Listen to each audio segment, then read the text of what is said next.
Well, good morning and welcome to Friday, the 13th, 2020. I'm Andrew Horowitz. I'm the co-founder of TriggerCharts, and we're going to do the pre-market rundown today. Sorry I wasn't able to be here last week, but I took a little time off and spent some time in the Keys. Kind of interesting. Hopefully everybody can see me. Is it coming across right? Looks like the video's a little choppy. Is the video okay? Let me take that off for a second here. Let's take the video off here and then put it back on. There we go. I don't know. It looks like the video's kind of choppy here. All right, good, great. So thanks for joining me. Been a crazy week, a week of incredible records and monumental, gut-wrenching yuck. I mean, it's been pretty bad.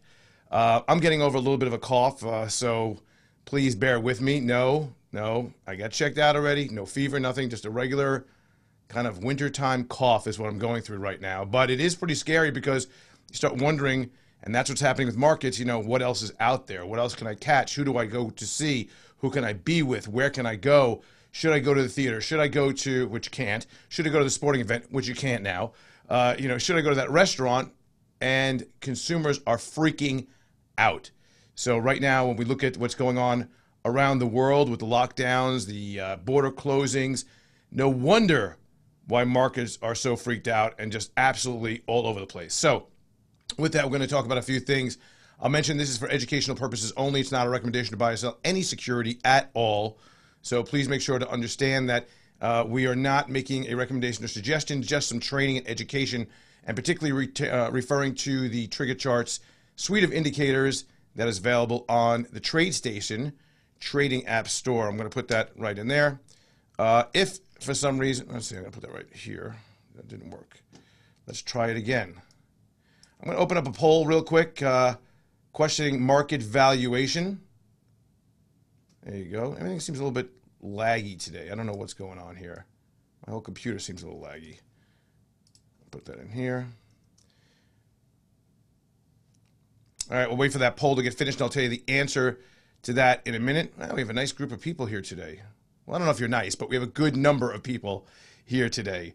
So let's close this up. Let's get into this discussion. Of course, in the chat, you can put your stocks, symbols, futures, whatever you want to look at. We'll take a look at it down below when you're there. So with that in mind, let's see if we can talk about what's going on. I want you to first look at and take a look at what's going on all the way at the top. Over here in the range of the futures, you see how the Dow Jones futures up 1,110, not moving. See, this is not moving. This is not moving. No, my system is live. You can see that gold is ticking away over here. Futures are at limit up, meaning if they get to 5% up or down, they close them for a while. And in an up sense, they're going to be closing them until the market opens. We can actually find what's happening by looking at the SPY or other underlying ETFs to give us an idea of what's happening with this. But right now, futures are locked down. They've been locked down. This is the third time this week that they've been locked down. So, all right, we're going to end this polling right now. Let's see what we got. 67% of you have said that markets are undervalued. 22% of you said they're overvalued. Nobody said just right.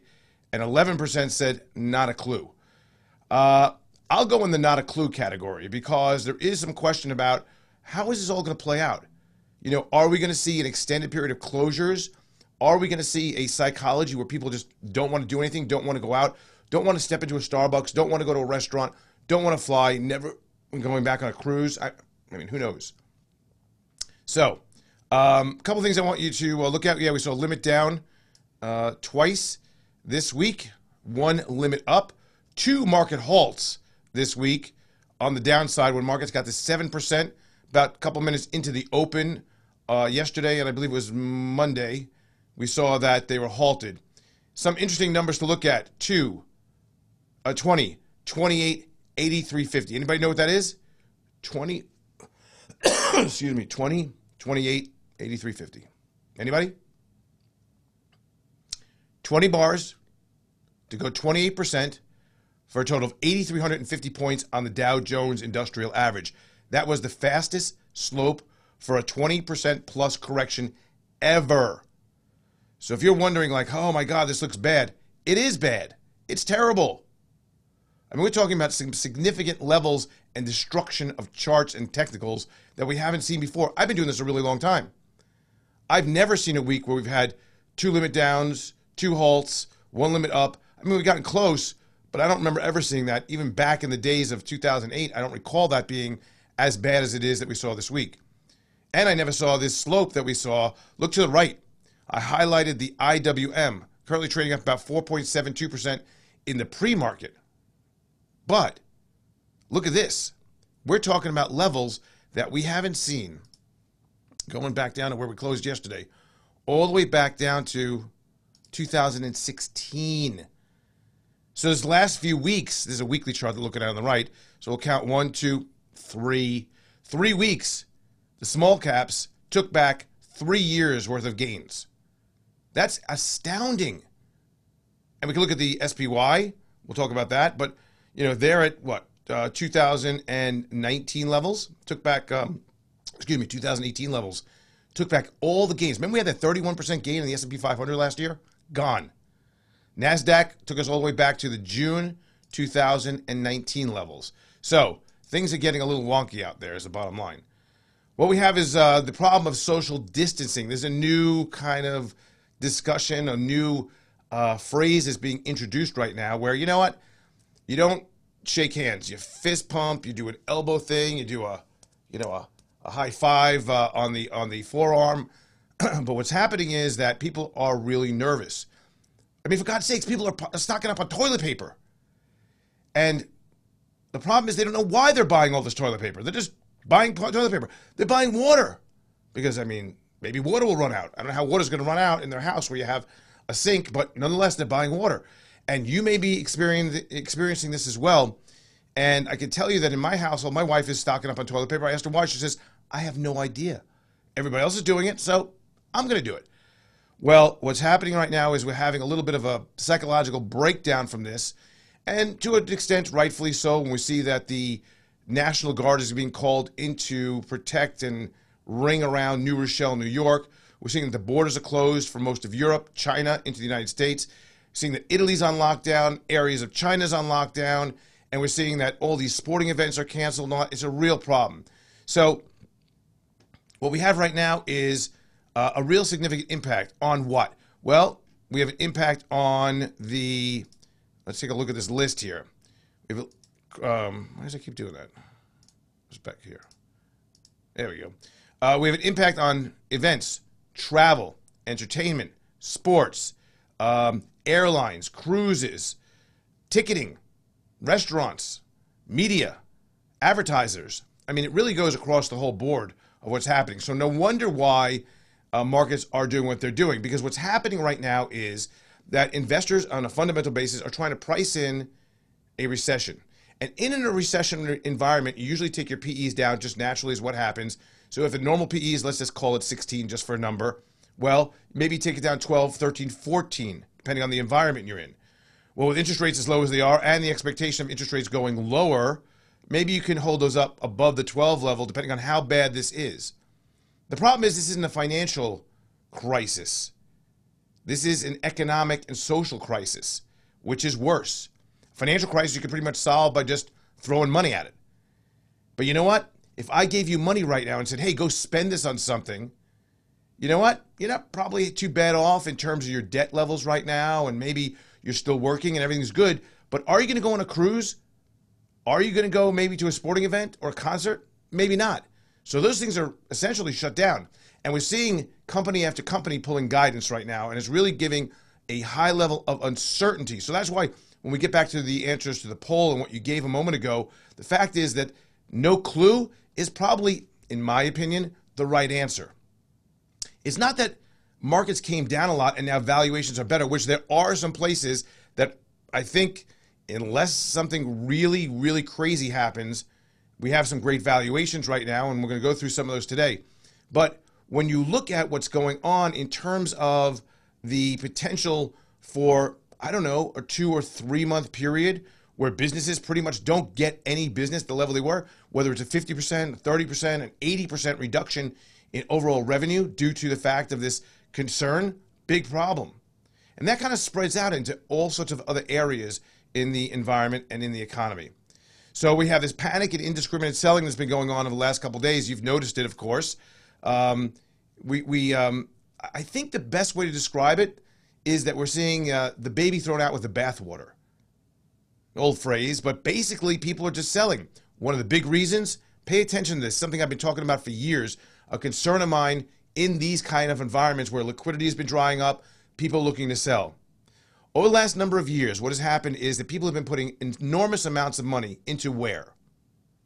Passive ETFs. And what they do is, that's a form of indiscriminate buying, because what they're doing is they're taking money and saying, okay, I'm going to invest $1,000, $10,000, whatever it is, for the long haul, for my retirement, for the future. And I'm going to put it in the S&P 500, not looking at any of the stocks that are in there, just the S&P 500. And what happens is that when you do that buy, you buy the entire basket of the S&P 500. And as such, you don't care about the valuations of any of the stocks, just that you're buying the S&P 500. So what does that do? It pretty much lifts all the valuations of all of the stocks that are inside that particular index. Okay, now, when it comes to the situation where people are starting to sell, and selling indiscriminately, well, they say with one push of a button, I want out of that position. When they sell it, regardless of the valuation of any of the underlying and specific instruments or components inside that index, they sell it. Therefore, fund managers and the ETFs have to liquidate regardless of what they think is the right valuation, as opposed to an active manager, which if they have liquidations, may sell some things that they think are overvalued, keep the ones that they think are valued correctly.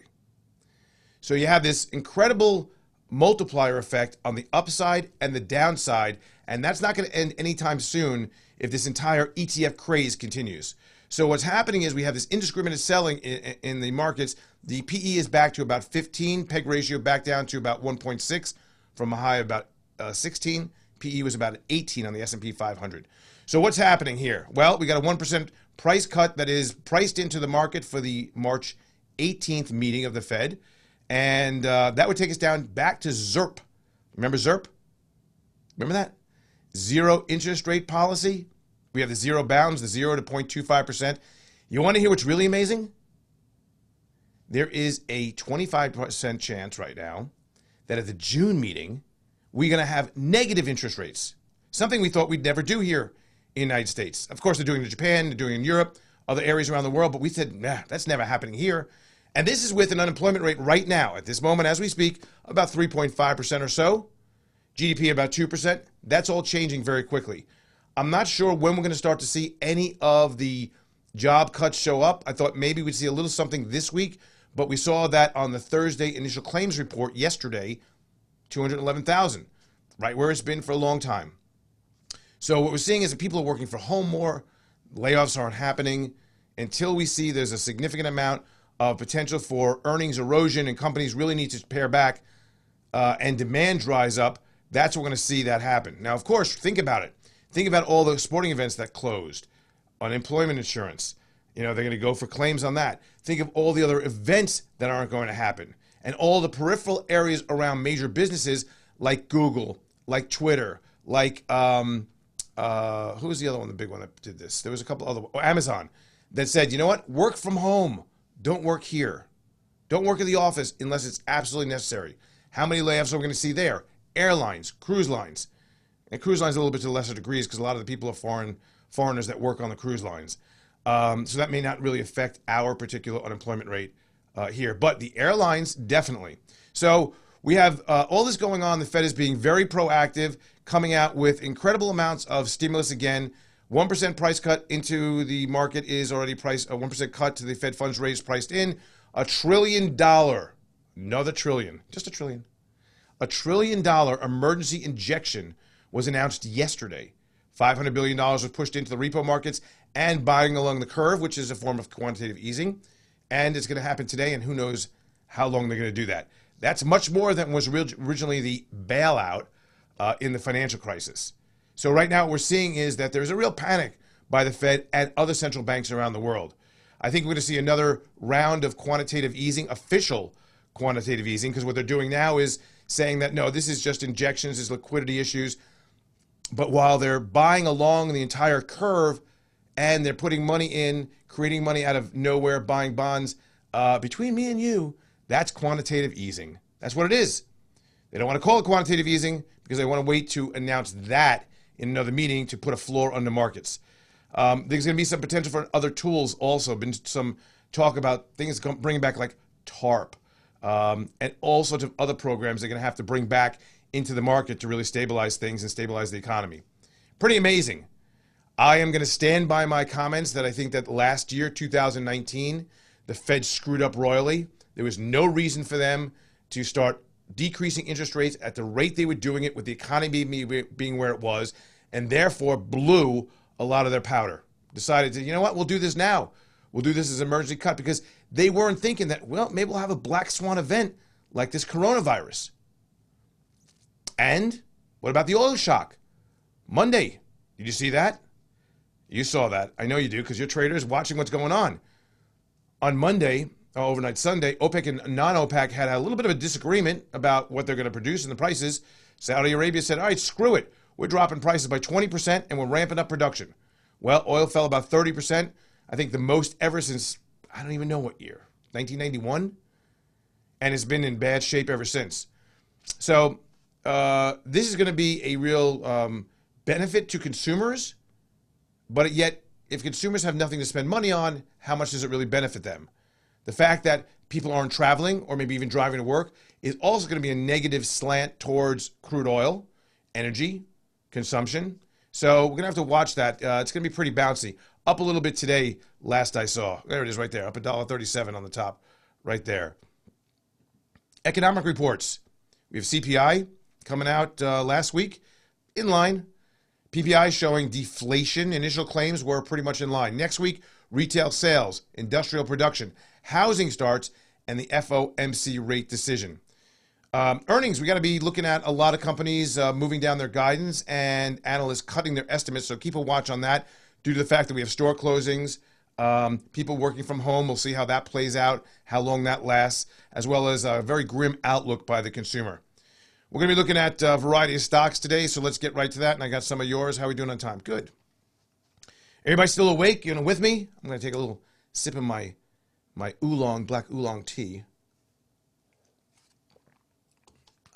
All right. That's delicious. You make it with the actual leaves and put in the pot and let them just steep in there. All right. What do we got? Let's take a look. Where are we? We're seeing that the SP 500 is actually up more than the 5% that is being indicated by the futures, up 5.7%. The Qs are up 5.5%. GDX, I want to look at this because a lot of questions came in about this. You know, with gold that had been relatively holding up for a while, there's a lot of concern like, hey, what is going on with the gold miners? How is it that gold is holding on really well and the gold miners have gone from $30 or $31 down to 22? I mean, that's what, 25%? By the way, quick lesson for you. If you ever want to figure out what that is, take your trend line tool from TradeStation, draw it right there, double click it, and then what you can do is this. Go to the calculation, fixed point, close. You can set this up as default if you want. You can go to your labels and say, hey, show me the label. Show me the percent change. 28.18% from the close from the high to the low. Nice little tool to use inside of TradeStation, the trend line, and a lot of different things you can do with that. But basically, it will give you a percent up or down that is happening with on a range. And then if you could just take that and drag it in, oh, well, I want to look for this point, you know, whatever point you want to look at. But it will do the close to the close there, so you know exactly what that level is. But the question was, why is it? You know, we saw that oil, gold, which we'll bring up right here, you know what? From 1690 to 1590, not that big of a change, a little bit. But to see a 30% decrease in GDX, what's going on there? Well, what's happening is forced liquidations. This is kind of interesting to look at because if in fact we get a more smooth market and there isn't selling, remember, inside of GDX are stocks. That's basically what it is. It's stocks of the miners of the gold industry. But if you think about it, it's overdone at this point in my estimation. Now, this is on a daily chart we're looking at here. We have really nice support going back. Look at that. Just draw a line right across, and you see the support in that range that we had, all those blue lines on the altimeter. And when we look at this, we are seeing that the aileron, part of a different package, the thing you're looking at up top here is called the Commander Series for TriggerCharts. And I think I put that link in there. Put it in again. The aileron, which is a momentum indicator, is showing us that, well, momentum has changed dramatically. We got some areas that showed a level of question where we see this bottoming out with a cross like we see here, where it may be kind of coming up too high and it may start rolling the other direction. So we did get that right about here, and it was a good buy opportunity. And it did get actually a call to go long on the autopilot, which turned yellow, then green, but just miserable action because stocks are being sold. Bottom line, indiscriminately, stocks are being sold. I would keep an eye on the GDX if gold does in fact hold up, and if we have a little bit less selling pressure that happens, because as interest rates go down, if in fact we do see the dollar come in a little bit, gold can come back into favor pretty strongly. Crude oil, this is just horrible. It's just horrible. It's horrible forever. It's horrible. I mean, if we look at this and switch this over to weekly for a second, it's just, there's nothing good to say about this chart. The only thing that you could say about this chart that's good, hey, it was a great shorting opportunity. Let's look at this again on a daily, and we could do this. You know, there was a 30-minute, this daily over here. Let's go over to, let's make this 60 minutes on the left side here. There we go. Great shorting opportunity. You got called out overnight. There was a line there at about 44. Currently still short in this trade. We're seeing a little bit of a reversal and a change in momentum on crude right now. Something to take a look at. I just want to mention, Woody is asking me about Nugget. The way you trade this is really important. Nugget is obviously off far more from about 42 down to 12. This is a derivative of GDX. I don't think you want to use the charts of any of the triples or doubles to make any investment decisions. What you do is you go back to the underlying symbol. So in this case, it was GDX. Use that, and if you want to leverage your position, utilize the Nugget as a position to possibly leverage into. But use the GDX as the baseline chart for your investment decisions. Crude oil, just get back to that. Nowhereville right now. Momentum change. I think you got a lot of potential headwinds with this from a chart standpoint because there's just nothing. There's nothing here. And now we have this really gappy level back up to about 44. I would venture to say that in the next day, we'll probably see a new altimeter drawn, a new swing trade utilizing the market profile algorithm to bring in the actual level of where this is. And you'll probably see something probably pretty wide. I'm doing a guess here, probably in the 38 to 39 level down to probably this 29 level on that. Not tradable in my opinion at this point. RCL up 26% this morning. These cruise lines have gotten absolutely, unequivocally obliterated. I mean, we're talking about, let's do that. Let's have fun with our trend line tool. Why don't we? Take the high, take this point right here. We'll double click it, take our calculation. I'll do this. I'm going to set this as default, by the way. And I'm going to change my style. Oh, excuse me, the labels. Show the labels, percent change. I'm going to make this a little bolder. We'll save it. 77%. If you want to see this a little better, we can actually show, not that one, right justify. So we're looking at 77.5% since, well, we'll call it January 27th.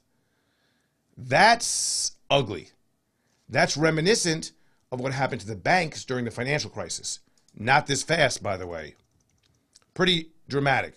RCL, well, it's being priced in basically for a bankruptcy right now. Same thing with CCL. Look at this chart from about 52 down to 14. NCLH, Norwegian Cruise Lines, very similar, up 38%. I actually put a trade on this yesterday, right about an hour before the close.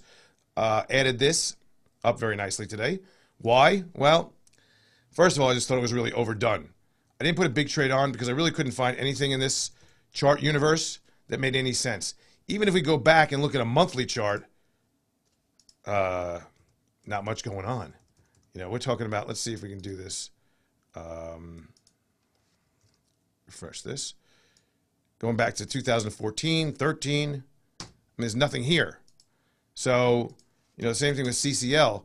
That at least had some kind of a level that we went back to 2010, and also on RCL. So this one was beaten up the worst. Nice support levels right here going back to 2012. NCL was the worst beat up of all of them. And I said, you know what? I'm going to put a trade on with that. So we had a trade on with that yesterday. So far, so good. So NCLH. Is this something that you want to possibly play around with? I would go small. Right now, by the way, trade size is really important. With the VIX at what, 70? You want to understand that there's a wide range of possibilities that will happen on a daily, minute, weekly basis. Therefore, watch your trade size. Really important. Let's go back to a daily here. Just quickly shifting back on this. Even with this move, we're only back up to here, by the way. Right? Where is it pre-market? 1327? Right there. Kind of where it started yesterday. Taking back some of the losses from yesterday. A long way to go to get anywhere in this thing. Adobe. Adobe's actually up nicely today, up 8.7. I looked back at Adobe and I saw, hey, this is a pretty good level here. I looked at just taking my drawing tool and putting that level on down to right there, which is a very long-term support area. And I had multiple support areas. Again, always look from right to left and hit your support levels. We're going to move a little faster here. Jets. This is a ETF that has the airlines in it. Just horrible. Delta Airlines, probably the strongest in the industry. Just horrible. I mean, there's really not a lot to go on. You got to really go back and look at your weekly charts and even monthly. There's just nothing here.